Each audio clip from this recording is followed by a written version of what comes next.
Moving on. Number three, city number, the real focus number three in our list is median house and condo value. And as you can imagine, this is the number that's changed the most. So we're looking for 56% growth in median house and condo value between 2000 and 2019. Now, this one, I must hesitate and say it doesn't particularly protect you from recessions. It actually is useful for good times. Well, it still works though, because while we're about to have a recession and this metric will not in any way protect you from recessions, it will indicate how this city will do after the recession ends. Because the recession to come is going to be a very shallow one. So this gives us a sense of how the city will react after the recession. So it's still handy, still useful.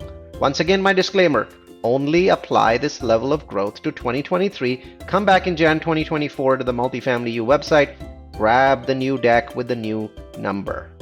All right, that's real focus number three. Now, where is real focus number three? Super easy. Remember, we were on the city data website and we plugged in Columbus, Ohio numbers.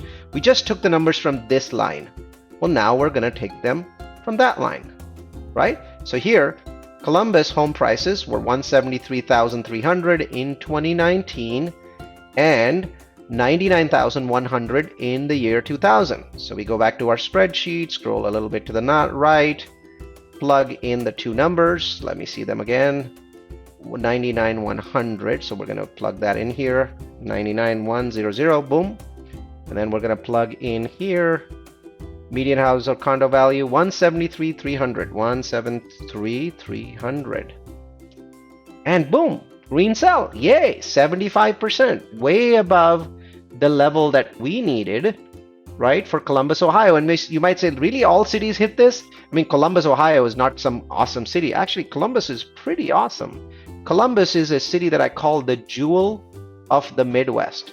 It's not my favorite city in America to invest in. We'll talk about those favorite cities later in this presentation, but it's a pretty darn good city. The reason I use a city in the Midwest, in the Rust Belt, as an example, is to point out that you can get great deals in the United States. They don't have to be in San Francisco or Austin or Seattle. There's a lot of choices out there, many good choices. All right, let's move on.